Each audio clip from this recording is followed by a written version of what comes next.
Bismillahirrahmanirrahim. Assalamualaikum warahmatullahi ta'ala wabarakatuh. Alhamdulillah. Wassalatu wassalamu ala rasulillah Sayyidina Muhammad ibn Abdillah wa ala alihi wa sahbihi wa man walah, amma ba'd. Yang kami hormati dan kami ta'zimi pengasuh Majelis Sholawat Al-Muzani, Abuya Kiai Haji Tubagus Miftah Fauzi yang sangat kami hormati. Tak lupa pula kepada para habaib yang hadir pada acara yang insyaallah penuh barakah ini. Wa nakhussu bi dzikr Al-Habib Abu Bakar As-Seqaf dan Habib Saleh Al-Idrus. Dan tak lupa pula kepada mualliful kitab yang barusan telah dihadiahkan kepada kami, Masya Allah, Kiai Asif Zaini Arif. Semoga kita semua mendapatkan barokah dari beliau-beliau semua. Amin, amin ya rabbal alamin. Dan yang kami hormati pula seluruh aparatur pemerintah yang hadir pada acara malam ini, yang ikut meramaikan, ikut bersumbangsi, dan seluruh panitia dan seluruh hadirin wal hadirat yang insya Allah semoga kita bukan hanya berkumpul di sini saudara, kita juga bisa berkumpul nanti di akhirat di jannah Allah Subhanahu wa taala. Al-Fakir di sini diberikan amanah oleh Abuya untuk menyampaikan sedikit beberapa pesan yang pernah disampaikan oleh para ulama terkait tema yang akan kita bahas pada malam hari ini, yaitu hikmah Maulid Nabi Muhammad sallallahu alaihi wasallam. Sebelumnya barusan Abuya sempat berbicara kepada Al-Fakir bahwa beliau sering mengumpulkan majelis untuk hanya acara makan-makan. Masya Allah, perlu diketahui saudara, memberi makan kepada umat Islam itu pahalanya sangat besar sekali. Ceramah Rasulullah Sallallahu Alaihi Wasallam pertama kali ketika beliau sampai ke Madinah. Apa ceramah Rasulullah ketika pertama kali beliau sampai ke Madinah? Ayyuhan nas, kata beliau, wahai manusia, afshus salam, sebarkanlah salam, wa at'imut ta'am, dan senanglah kalian memberi makan, wa sallu bil lail wan nasu niyam, dan sholatlah kalian ketika orang-orang sedang tidur. Ceramah Rasulullah pertama kali ketika beliau sampai ke Madinah, senang memberi makan. Orang yang senang memberi makan kepada sesama umat Islam, tanda hatinya lembut. Syaka rajulun ilan Nabi sallallahu alaihi wasallam qaswata qalbi. Suatu saat ada seorang laki-laki yang hatinya keras datang kepada Nabi. Nabi, hati saya ini keras. Kalau mendengarkan ceramah, masuk kuping kanan, keluar kuping kiri. Apa saran dari engkau wahai Nabi? Apa kata Rasulullah? At'imil miskin, kamu yang senang bersedekah kepada fakir miskin. Wamsah ra'sal yatim, dan berbuat baik kepada anak yatim. Berarti berdasarkan hadis ini, senang memberi makan itu tanda hati orang itu lembut. Dan tanda orang hajinya itu mabrur. Sahabat Abdullah bin Mas'ud dikutip oleh Al-Imam Al-Ghazali dalam kitab Ihya Ulumuddin bahwa sahabat Abdullah bin Mas'ud pernah berpesan, suatu saat di akhir zaman akan banyak orang yang mudah berhaji, mudah dikasih rezeki banyak oleh Allah, mudah berhaji, tapi pulang gak dapat pahala, pulang gak dapat apa-apa. Kenapa? Karena dia membiarkan tetangganya kelaparan. Orang haji berkali-kali, tapi saudaranya, tetangganya kelaparan, dia biarkan. Hajinya tidak mabrur, saudara. Itu disampaikan oleh sahabat Abdullah bin Mas'ud. Makanya ketika sahabat bertanya, wa ma birrul haji ya Rasulullah, tanda haji yang mabrur itu bagaimana wahai Rasulullah? Rasulullah menjawab, apa? tibul kalam, ucapannya semakin baik, wa it'amut ta'am, dan senang memberi makan kepada orang muslim, orang-orang fakir miskin dan lain sebagainya. Berarti kalau ada orang datang haji, ucapannya kok semakin rajin bergibah, bergosip tetangga, tanda hajinya tidak mabrur. Karena dua tandanya kata Rasulullah. Satu, ucapannya semakin baik. Dua, senang bersedekah. Itu tanda hajinya orang itu mabrur. Begitu. Dan Masya Allah barusan kita menyaksikan lomba-lomba yang dilaksanakan di Tasikmalaya dan santri-santri yang mendapatkan juara. Al-Fakir jadi ingat dulu waktu ada di pesantren. Semoga santri-santri barusan yang mendapatkan juara bisa terus sampai tingkat nasional. Amin. Dulu Al-Fakir sedikit cerita pernah juga senang ikut lomba itu dulu bukan karena ingin jadi orang alim, bukan, senang dapat hadiahnya. Itu intinya. Dulu gitu. Mungkin sekarang apa yang mereka rasakan seperti itu awalnya, gak apa-apa, untuk semangat thalabul ilmi, begitu, semangat. Dulu pernah di Tangerang mengadakan lomba fikih 4 madhab. Al-Fakir ikut utusan Probolinggo, alhamdulillah nasional juara, alhamdulillah. Pernah juga di Salatiga YIN lomba tafsir Jalalain, alhamdulillah nasional juara juga. Hayatul Soffah alumni Sayyid Muhammad bin Alwi Al-Maliki pernah mengadakan lomba presentasi debat akidah nasional, diikuti puluhan pesantren, alhamdulillah juara juga, alhamdulillah. Jadi lomba seperti itu seru. Saya dulu nyari uangnya gitu. Kenapa? Karena kalau di pondok itu, kalau kiriman dari orang tua biasanya banyak. Biasanya cuma dapat 500.000 per bulan. Kalau menang juara kan dapat banyak. Biasanya dulu gitu. Tapi tidak bilang-bilang sama orang tua dulu. Karena kalau bilang-bilang nggak mungkin dikirim. Nah itu anu ya, dengan berbahaya, jangan ditolak, jangan ditiru. Dulu seperti itu, cuma ya seneng-seneng aja gitu. Makanya kalau ingat Alfiyah, Masya Allah dulu. Alfiyah itu salah satu cara ya agar kita cepat ingat itu begini. Satu kata itu kita harus bisa menyebutkan berapa nazam, begitu. Alhamdulillah, mubtada, mubtada zaidun wa adirul khabar in qulta zaidun adirul manitadar. Hukumnya rafah wa rafa'u mubtada ambil tidak kadzaka raf'u khabari bil mubtada. Termasuk isi ma'rifat wa ghairuhu ma'rifatun kahu wa wahid wa ada alnya al-harfu ta'rifin awilan mufaqat kanamatun wa raftatul fihi nama. Terus alhamdulillah itu bisa Al-Fakir sebutkan sampai 30 atau. Nah, caranya seperti itu. Nah, itu biar semangat. Masya Allah. Semoga santri barusan ini yang mendapatkan juara bisa sampai nasional bahkan internasional. Amin amin Allahumma amin. Mengenai hikmah Maulid Nabi. Kalau ditanyakan apa hikmah Maulid Nabi, ya banyak. Rasulullah itu. Nah, ini kan Maulid Nabi, kelahiran Rasulullah. Jadi kita ini sedang ingin mengenalkan siapa sih Nabi. Mungkin ya, bayangkan kita 20-30 tahun jadi orang Islam, jangankan mengenal Rasulullah, mungkin nama istrinya saja kita tidak hafal. Rasulullah istrinya siapa saja itu kita mungkin tidak hafal gitu loh. Nah, ini kan Islam cap kaki nikah ini. Berapa tahun jadi orang Islam, putri Rasulullah nggak tahu. Istri Rasulullah udah hafal, katanya cinta. Bayangkan orang yang cinta itu jangankan istrinya, Pak, sandalnya dia hafal biasanya.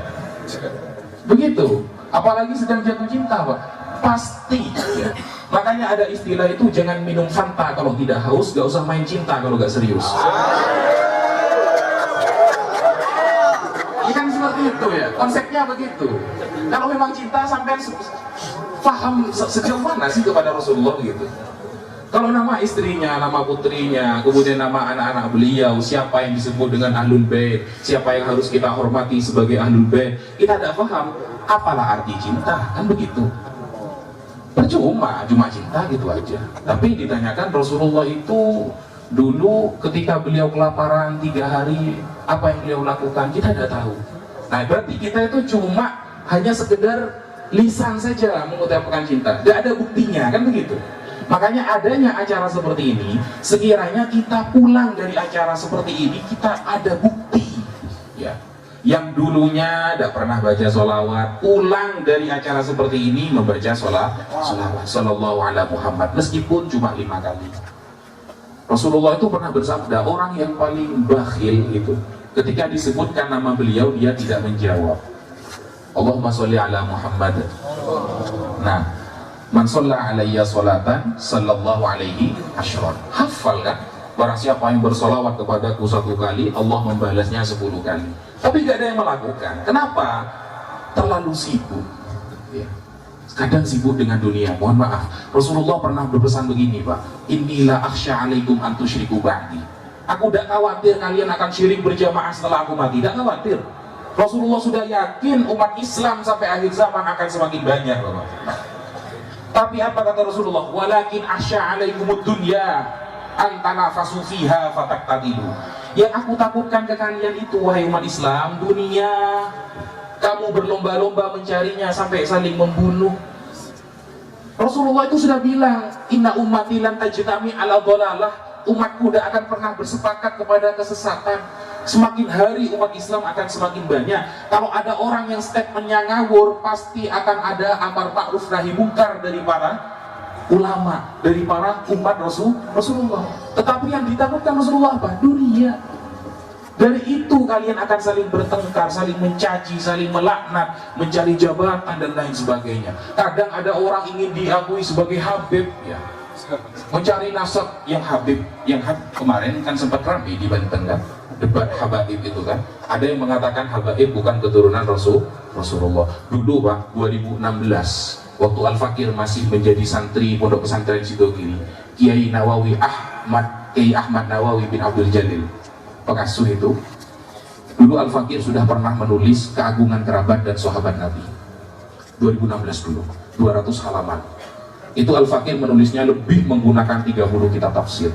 Nah, saya sempat ingat kalau ini akan viral suatu saat, akan viral. Dan ternyata sekarang, di saat nasab para habaib sudah mulai diragukan. Bayangkan, nasab habaib sudah mulai diragukan. Ini bahaya. Kenapa? Karena dzurriyyah Rasulullah itu paku dunia, teman-teman. Ingat ya, Rasulullah itu pernah bersabda, khairukum li ahli min ba'di. Paling baiknya kalian yang paling baik kepada keluargaku setelah aku mati. Pesan Rasulullah, hadis sahih. Saya tidak pakai dhaif sekarang, saya pakai hadis sahih terus. Karena kalau dhaif nanti di luar, hadisnya dhaif. Karena sering kadang begitu Pak, acara maulid Nabi yang dipakai hadis dhaif, akhirnya di luar digibahin. Sekarang saya pakai hadis sahih terus ini ya. Jadi kalau di luar ada yang bilang ini hadis dhaif itu berarti bohong gitu. Nah, kemudian Rasulullah itu Pak, sebelum lahir itu sudah bermanfaat. Bayangkan, Nabi Adam alaihi salam disebutkan di dalam kitab Al-Mustadrak ala Sahihaini, ya, Imam Al-Hakim An-Naisaburi, ketika Nabi Adam meminta maaf atas kekhilafan ya, bukan kesalahan loh. Nanti takut digoreng, dikira saya mengatakan Nabi Adam pernah berdosa nanti. Atas kekhilafan Nabi Adam, beliau meminta ampun kepada Allah dengan menyebutkan bihaqi Muhammad, atas keagungan Nabi Muhammad SAW. Nabi Muhammad belum lahir, belum diciptakan. Gara-gara menyebutkan nama Nabi Muhammad, Allah mengampuni, memaafkan Nabi Adam. Hadis ini juga diriwayatkan dari jalur Maisarah dan lain sebagainya. Nah, belum lahir Pak. Ketika lahir, baru lahir, siapa yang merasakan manfaatnya? Sayyidah Halimah yang menyusui Rasulullah. Gara-gara menyusui Rasulullah, gara-gara dia menjadikan anak ya seperti anak sendiri. Rasulullah itu sudah dianggap anak sendiri Pak. Akhirnya rezeki Sayyidah Halimah itu mengalir deras. Baru lahir loh Rasulullah, belum jadi nabi Pak. Belum jadi nabi. Hadis sahih ini Pak. Hadis sahih. Ketika Nabi besar, apalagi ya, Pernah suatu saat ada sahabat namanya Bashir bin Aqrabah. Bashir bin Aqrabah. Namanya dulu bukan Bashir, Bahir. Bashir bin Aqrabah itu punya sedikit kekakuan kalau ngomong. Kalau ngomong itu gak lancar gitu. Diludahi oleh Rasulullah, Pak. Diludahi, hadis sahih. Langsung ketika itu fasih lafadznya. Ya. Kalau diludahi saya langsung bisu, Pak. Beda ya. Kalau Rasulullah fasih gitu. Beda. Gitu. Kalau jenengan jangan nyoba-nyoba seperti ini. Ini adegan berbahaya nih, Pak ya. Khusus Nabi ini ya. Gitu. Jangan nanti kedatangan pesulap merah jenengan dikira sulapan nanti gitu. Ya. Ini Rasulullah. Awalnya Bahir menjadi Bashir. Namaku Bahir ya Rasulullah. La anta Bashir. Kamu ini Bashir bin Aqrabah. Langsung sembuh dari kekakuannya. Itu Rasulullah.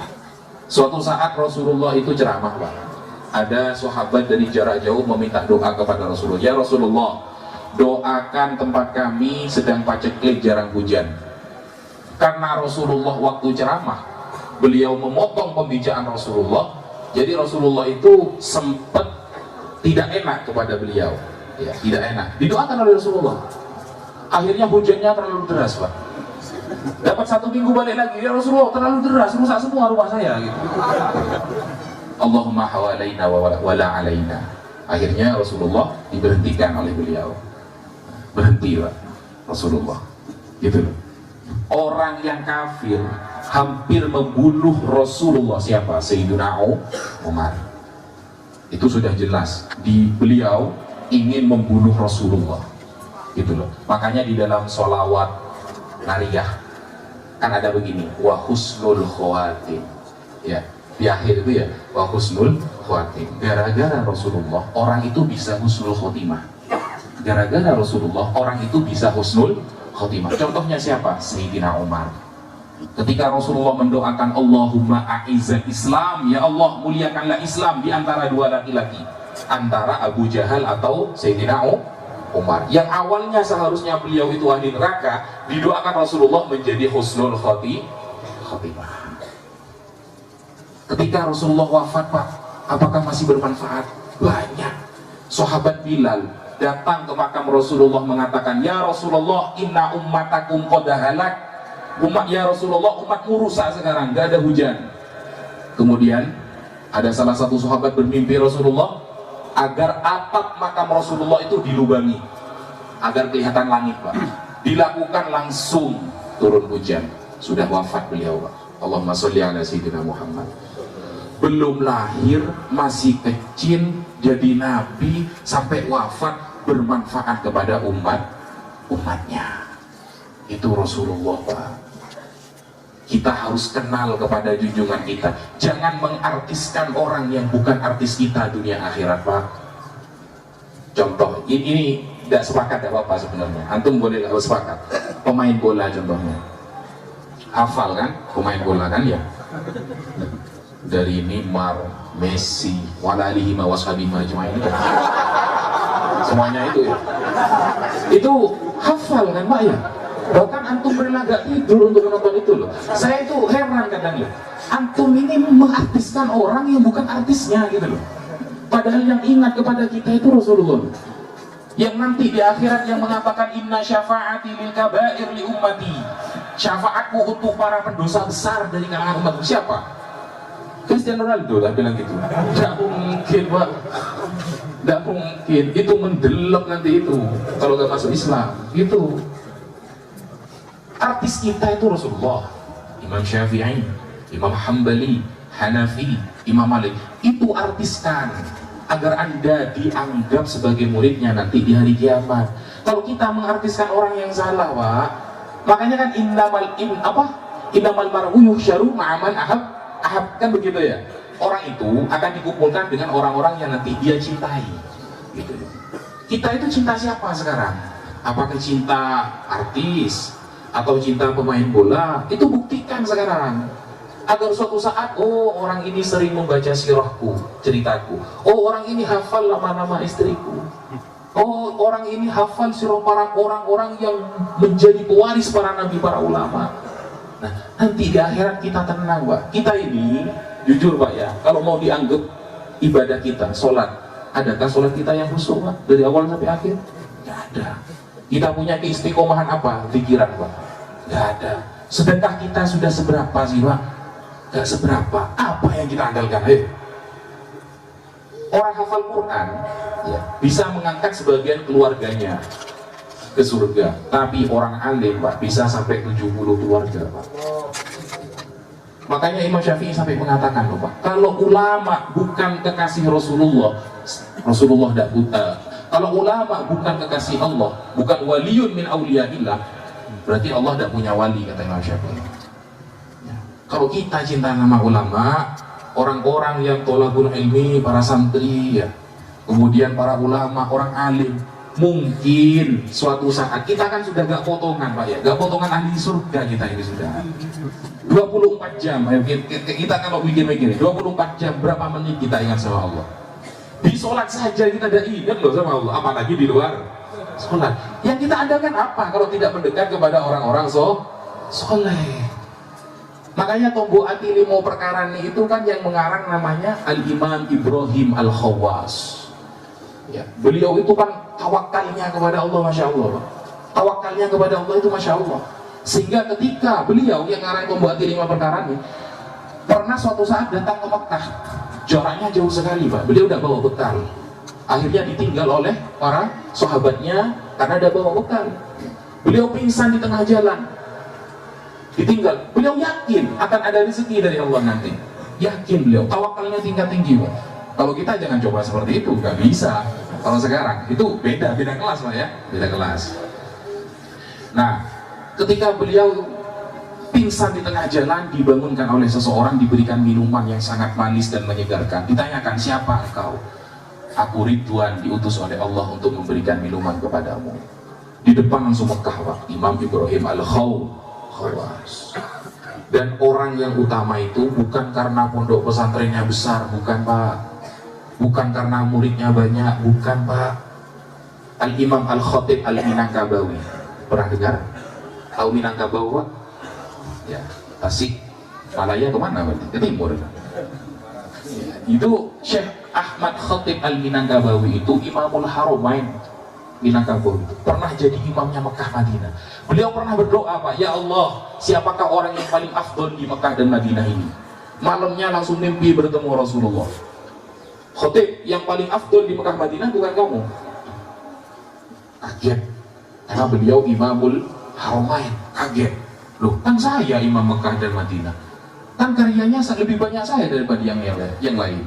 Nah akhirnya Rasulullah ngasih tahu, kamu besok datang ya, habis maghrib ke suatu tempat ini dan ini dekat Mekah, itu yang paling afdol di Mekah dan Madinah. Besoknya didatangi oleh beliau, ternyata hanya seorang tua yang ngajari alif ba ta, muridnya cuma 2 Pak. Bajunya biasa Pak, alif bismillahirrahmanirrahim. Itu yang paling afdol semekah Madinah. Kata siapa? Kata Rasulullah dalam mimpinya Syekh Ahmad Khatib Al-Minangkabawi. Tidak bisa kita tahu orang itu hebat, tidak bisa. Kadang saya, ini pemikiran saya Pak ya, jenengan tidak setuju tidak apa-apa. Saya itu paling anti orang disebut wali itu Pak. Dikit-dikit waliullah, itu saya tidak percaya itu. Tidak percaya. Iya, ada orang menjustifikasi dikit-dikit wali itu. Saya itu paling anti seperti itu. Karena gini, Imam Junaid Al-Baghdadi pernah mengatakan, ilmuna muqayyadun bil kitabi was sunnah. Tasawuf itu, ya, ma'rifat itu selalu diikat dengan al-kitabi was sunnah, Al-Quran dan sunnah. Hanya gara-gara bisa terbang jadi wali? Bukan Pak. Kalau terbang jadi wali mungkin dukun itu wali semua Pak. Begitu? Bukan. Sehebat mana dia menjaga syariat, dialah wali Allah. Begitu. Makanya di dalam Al-Hikam, Ibnu Athaillah Sekandari pernah mengatakan, min ittiba'il hawa al-musara'ah ila nawafilil khairat wa takasul 'anil qiyami bil wajibat. Termasuk orang yang mengikuti hawa nafsu, semangat dalam hal sunnah tapi hal wajib dia malas. Ciri-ciri ini ya, kalau semangat dalam hal sunnah tapi malas dalam hal wajib, itu ciri-ciri tertipu oleh syaitan gitu. Kenapa? Karena kalau perkara sunnah itu biasanya banyak yang ngelirik Pak. banyak yang muji gitu loh. Ahli tahajud ya. Oh, malam-malam datang ke tahajud. Banyak yang muji, Pak. Gitu. Tapi kalau wajib, sholat zuhur, sholat asar kan biasa kan? Karena nggak ada yang muji. Justru itu tanda orang itu mengikuti hawa nafsu, semangat dalam hal sunnah tapi malas dalam hal wajib. Begitu. Nah, kita kalau memang ikut Rasulullah, nah ini perbedaan sahabat dengan kita. Al-Imam At-Tustari itu pernah mengatakan begini. Perbedaan orang sekarang dengan sahabat itu begini. Kalau sahabat tahu itu sunnah, beliau melakukan. Kalau kita tahu itu sunnah, justru gak melakukan. Oh sunnah kok, santailah nanti aja. Itu kita ya. Contoh sholat, subhana rabbiyal azim 3 kali. Oh sunnah, gak usah dibaca, ada apa-apa. Kan begitu kalau kita. Kalau sahabat tidak, tahu itu sunnah, justru dilakukan. Tapi ini bukan berarti saya sunnah banget, enggak juga. Maksudnya ayolah kita sedikit-sedikit saling mengingatkan. Maksudnya apa sih dari diri saya kurang kayak tadi. Biasanya jarang kumpul dengan orang soleh. Ayo sekarang memperbanyak kumpul dengan orang soleh. Kalau tidak karena orang-orang soleh ini, laulal ulama lakanan nasu bahaim. Kalau gak ada ulama, Pak, orang-orang itu seperti hewan. Tahu LGBT, Pak? Di barat itu LGBT itu sudah diresmikan. Saya punya kenalan orang di Kanada itu banyak sekali. Kenalan saya di Kanada banyak, Pak. Di sana itu sudah jadi pelajaran resmi LGBT itu, Pak. Indonesia ini kan ulamanya banyak, makanya ada resmi sampai. Nah ini biasanya Al-Fakir itu biasanya kalau ngobrol itu sama pendeta Rabi Yahudi, sering Al-Fakir ngobrol sama orang pendeta itu ada yang mengakui untung mayoritas Indonesia ini Islam. Kalau Kristen itu sudah legal itu LGBT itu. Pendeta bilang seperti itu, ayo. Itu teman Al-Fakir pendeta itu banyak sekali, Pak. Dan setiap ketemu Al-Fakir pendeta itu biasanya agak minggir-minggir gitu, gak mau karena tajak debat biasanya. Ayo Pak, debat yuk. Gitu. Nabi Isa itu Tuhan apa bukan? Biasanya gitu. Baru kemarin di Banten ini debat sama Kiai. Biasanya debatnya sama pendeta biasanya. Tapi Masya Allah, baik-baik. Maksudnya kita itu diskusi itu sejauh mana sih antara Bible dengan Al-Quran, baik secara sains atau yang lain. Itu cuma diskusi gitu.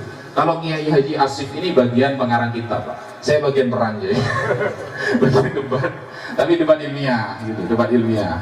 Makanya ketika ada narasi orang Banten ngajak debat 3 hari 3 malam, datang saya, Pak. Datang gitu. Saya datangi dari Probolinggo ke Banten. Apalagi yang direndahkan adalah dzurriyyah Rasulullah. Malu saya, Pak. Mondok 7 tahun tidak bisa membela cucu Nabi itu malu, Pak. Malu. Yang saya pelajari semuanya itu berjalur Ithafus Sadah Al-Muttaqin, tahu? Gak tahu gitu ya, biar cepat. Yang tahu cuma Kiai biasanya. Kitab Ithafus Sadah Al-Muttaqin Bisyarhi Ihya'i Ulumiddin, syarah kitab Ihya, Pak. Yang ditulis oleh Sayyid Ar-Murtadha Az-Zabidi An-Nasabah, ulama nasab. Ithaf itu yang dipelajari di pesantren sedunia. Itu sanadnya dari Habib, Pak. Al-Idrus marganya, Pak. Kalau nggak ada para habaib, tidak sampai ke kita itu. Kitab Tabaqatus Syafi'iyah yang ditulis oleh Al-Imam Asy-Syarqawi. Salah satu siapa ulama yang terkenal marganya Al-Idrus juga. Gitu. Jadi jangan dikira dzurriyyah Rasulullah itu sudah tidak ada. Itu fitnah seperti itu sudah ada dari dulu, Pak. Sudah ada. Zaman Nabi Musa ada Musa As-Samiri. Zaman Nabi Isa ada Paulus. Zaman Nabi Muhammad ada Musailamah Al-Kadzdzab. Di 2023 ada orang Banten itu, Pak. Bilangnya 3 hari 3 malam debat. Saya samperin ke Banten sendirian, saya ada bawa teman deh. Ayo debat 3 hari 3 malam. Kabur ke Jakarta. Ya Allah. Jadi jangan macam-macam. Orang Indonesia ini ya, Wali Songo itu waliyun min auliyaillah. Auliyaullah Wali Songo itu, Pak.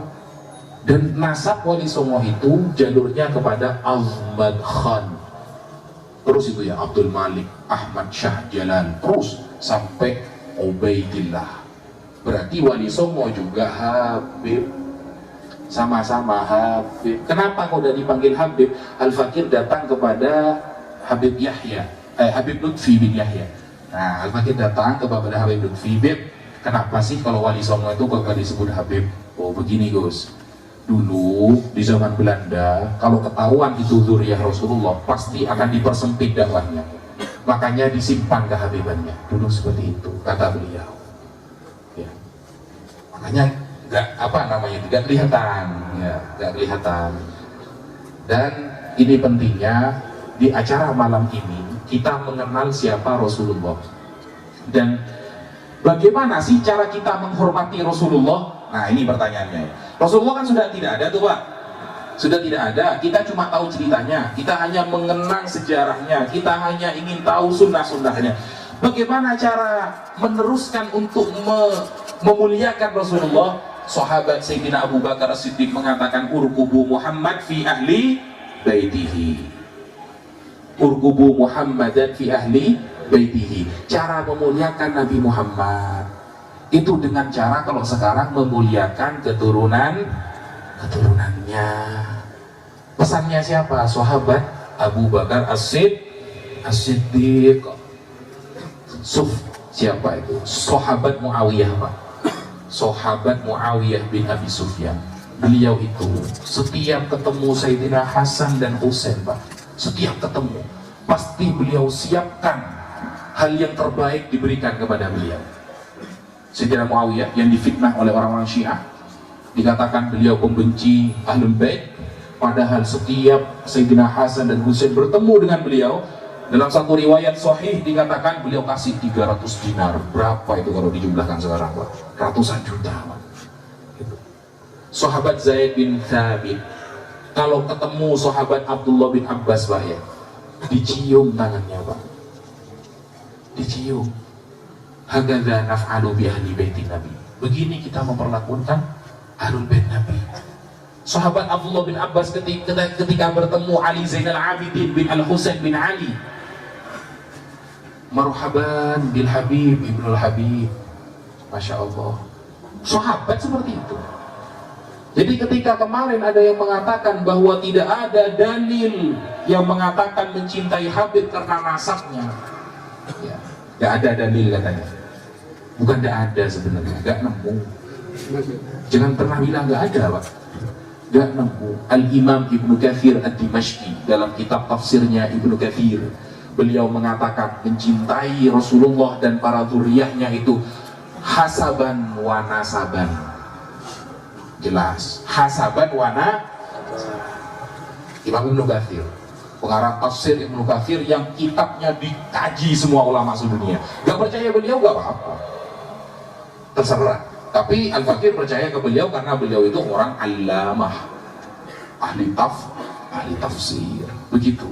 Nah kita kan ada acara seperti ini, seharusnya nanti ketika pulang kita ada athar. Ada athar itu maksudnya ada sesuatu yang melekat membuktikan kita cinta kepada Rasulullah. Yang dulu mungkin tidak pernah baca sholawat, sekarang ayo di rumah setelah sholat, meskipun cuma 5 kali Pak, sallallahu ala Muhammad, sallallahu ala Muhammad, sallallahu ala. Dan harus nunggu ada hadroh Pak. Jangan kalau nunggu ada hadroh, kalau sudah ditabu baru jangan langsung Nabi. Tidak harus gitu. Ya, jangan pegang tasbih sallallahu ala Muhammad, sallallahu ala Muhammad, begitu. Apa susahnya? Tuhan Rasulullah sendiri kok yang balas nanti. Allah sendiri yang balas. Shalla alaihi man shalla alayya salatan sallallahu alaihi asyron. Yang sholawat kepadaku 1 kali, Allah membalasnya 10 kali. Man shalla alayya min ba'idin sami'tuhu, kata Rasulullah. Orang yang membaca sholawat kepadaku dari jarak jauh, aku pasti mendengarnya, kata Rasulullah. Makanya semoga kita pulang dari majelis ini ada sedikit manfaat dan barokah yang bisa kita amalkan. Yang dulunya tidak pernah baca sholawat, ayo sedikit-sedikit baca sholawat. Yang dulunya tidak pernah tahu siapa saja sih anak Nabi itu, karena sekarang fitnah sudah banyak Pak. Sekarang itu ada buku-buku yang tersebar mengatakan bahwa anak Nabi hanya Sayyidah Fatimah, yang lain itu anak tiri katanya. Kalau kita tidak pernah belajar, kita percaya, oh ternyata Sayyidah Fatimah saja, yang lain anak tiri. Kita percaya gitu Pak. Ruqayyah, Ummi Kulsum dan Zainab itu bukan anak Nabi, tapi anaknya Sayyidah Khadijah dari suami sebelumnya. Kalau kita tidak belajar kepada ulama, kita percaya. Padahal sejak dulu di dalam kitab Nasabu Quraisy semuanya putri Nabi, semuanya itu putri Nabi. Fitnah itu baru datang sekarangan saja, baru datang sekarang saja sebenarnya. Nah, cara kenal seperti itu kan kita tidak bisa kalau nggak kenal para ulama itu, tidak bisa. Makanya para ulama ini benar-benar warasatul anbiya, ya, benar-benar pewaris para nabi. Untungnya orang Indonesia ini banyak orang alim, Pak. Indonesia ini banyak sekali orang alim, dari ujung timur sampai ujung barat tidak terhitung orang alim, Pak. Tetapi benar kata Habib Salim Asyadiri, Pak, ya. Beliau pernah mengatakan orang yang nggak butuh kepada ulama itu biasanya tetangganya. Beliau benar kalau dipikir-pikir, orang yang paling nggak butuh kepada orang alim itu tetangganya, gitu loh. Coba pikir-pikir ya. Pondok-pondok pesantren besar ya, rata-rata itu justru tetangganya biasa-biasa saja gitu. Yang undang itu orang-orang jauh semua. Kalau dipikir-pikir betul. Tapi bagi seorang ulama, justru yang akan menjadi cobaan beliau di akhirat tetangganya. Ya. Beliau mengajari orang jauh-jauh padahal tetangganya banyak yang bisa sholat.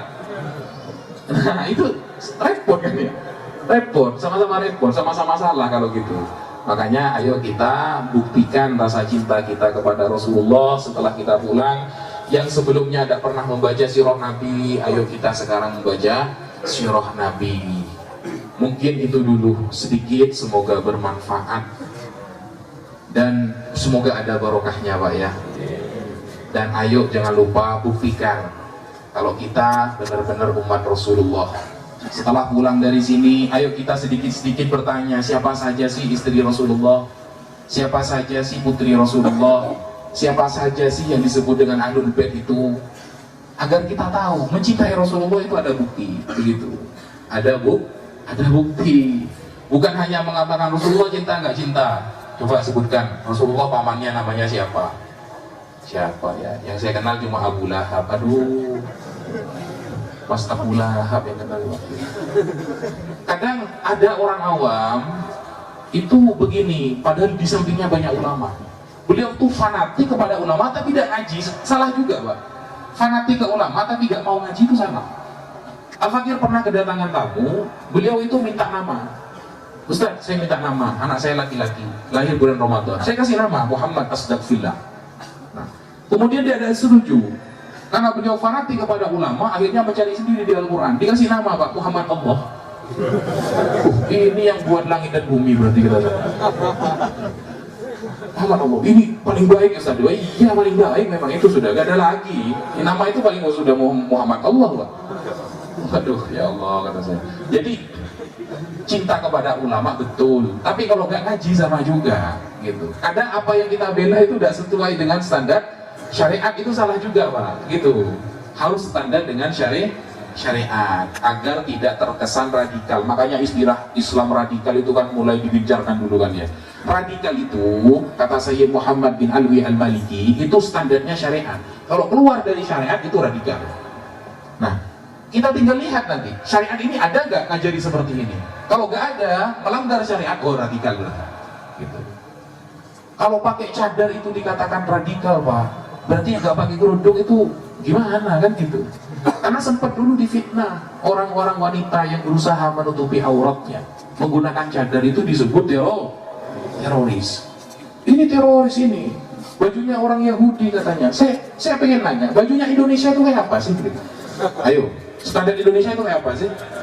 Apa kayak di pakai kuda Bali? Kok ada yang ngeritik itu sampai sekarang? Gitu. Kalau memang mau pakai cadar itu bukan standar orang Indonesia, tetapkan orang Indonesia itu standarnya begini. Nah, gitu baru boleh mengkritik gitu. Ini bukan orang Indonesia gitu. Al-Fakir setelah mengadakan diskusi membela para habaib di Banten itu, caciannya banyak sekali, Pak. Saya disebut budak Yaman. Ini daripada budaknya Imaduddin, kata saya. Mending budak Yaman. Enak, punya ulama di sana. Gitu. Ada yang bilang Habib resek lah. Banyak, Pak, gitu loh. Nah, itu kan orang-orang yang gak ilmiah gitu loh. Padahal kita kan mengkaji ilmiah sebenarnya. Debat, ayo debat. Apakah debat itu tidak boleh di Indonesia? Boleh, bukan debat politik aja boleh, apalagi debat ilmu, kan begitu. debat politik aja boleh, bahkan di live kan di TV One, apalagi cuma debat ilmu. Karena kalau ilmu itu pasti bisa dikejar, siapa yang benar pasti ketemu. Siapa yang benar pasti ketemu. Contoh, ada orang mengatakan maulid Nabi itu bid'ah dolalah, tidak pernah dilakukan Nabi, tidak pernah dilakukan sahabat, Imam Mazhab 4 tidak pernah melakukan. Nah, itu biasanya ada kalangan seperti itu, Pak. Bid'ah semuanya haram, syirik, begitu ada. Itu kalau dilihat di kitab aslinya memang iya, Pak. Ada kitab namanya Fathul Majid, karya orang-orang ini yang nggak mau sama maulid ini ya. Beliau mengatakan bahwa maulid Nabi itu nau'un minal ibadah lin Nabi, termasuk kita itu beribadah menyembah Nabi Muhammad. Makanya mereka mengkafirkan. Padahal Rasulullah sendiri setiap hari Senin itu berpuasa. An Abi Qatadah al-Ansari anna Rasulullah su'ila an shaumil itsnaini faqala fihi wulidtu wa fihi unzila alayya, rawahu Muslim. Rasulullah pernah ditanyakan, kenapa engkau berpuasa hari Senin ya Rasulullah? Di hari Senin aku dilahirkan, dan di hari itu juga ya, wahyu pertama kali diturunkan kepadaku. Apakah ini hanya terjadi kepada Nabi? Coba kita balik ke Nabi Isa sekarang. Nabi Isa itu pada tanggal 25 Desember, hari apa itu? Natal kan ya? Natal itu kelahiran Nabi Isa, kata teman-teman Kristen. Nah, Natal. Kenapa Islam menganggap pemahaman Natal salah? Karena dianggap Tuhan. Konsep Islam tidak menerima manusia itu sebagai Tuhan. Dalam Al-Quran sudah disebutkan, wala ya'murukum an tattakhidul malaikata wan nabiyina arbaba. Allah tidak pernah menyuruh kalian untuk menyembah para malaikat dan para nabi. Andaikan orang-orang Nasrani itu memperingati kelahiran seorang nabi, Islam fair gitu. Berhubung itu memperingati kelahiran Tuhan, maka Islam tidak menerima. Nah, kadang itu akan menjadi ribut nanti. Setiap tanggal 25 Desember boleh nggak mengucapkan selamat Natal? Kalau Al-Fakir pribadi setelah bertemu berkali-kali dengan para pendeta, dengan orang Kristen, mending nggak usah ngomong. Kenapa? Ternyata para Kristen sendiri di berbagai aliran itu masih berdebat, Pak. Ortodok mengatakan kelahiran Yesus itu Januari. Belum yang Oneness, belum yang Saksi Yehova, belum yang Tritunggal, belum yang Katolik, belum yang Ortodok Timur, Ortodok Barat. Mereka aja berdebat, gak setuju dan kedua 25 Desember. Malah kita sok-sokan Selamat Natal. Diketawain sama orang Kristen. Karena orang Kristen mayoritas sekarang sudah mulai cerdas. Ternyata 25 Desember itu bukan kelahiran Nabi Isa. Gitu. Kok malah kita ribut-ribut? Gak usah ribut, gak usah ngomong juga. Kenapa? Mereka juga sudah ada yakin sekarang gitu loh. Al-Fakir ketemu orang Kristen itu sering gitu. Sampai ada yang ke rumah ada, Ustaz, ayo kita debat 2 jam. Kalau antum bisa menjawab pertanyaan, Al-Fakir langsung masuk Islam. Debat Pak, di rumah 2 jam. Nah, alhamdulillah pernah belajar dikit-dikit tentang bahasa Ibrani, Aramaik, Yunani. Langsung ketika itu dia syahadat di rumah, Pak. Alhamdulillah, Allahumma sholli ala Muhammad. Nah, itu jadi hal seperti itu. Gimana caranya tahu? Harus mendekat kepada orang-orang soleh, para ulama. Mungkin sekian yang bisa Al-Fakir sampaikan. Kurang lebihnya mohon maaf. Wal afu minkum. Wassalamualaikum warahmatullahi taala wabarakatuh. Baik,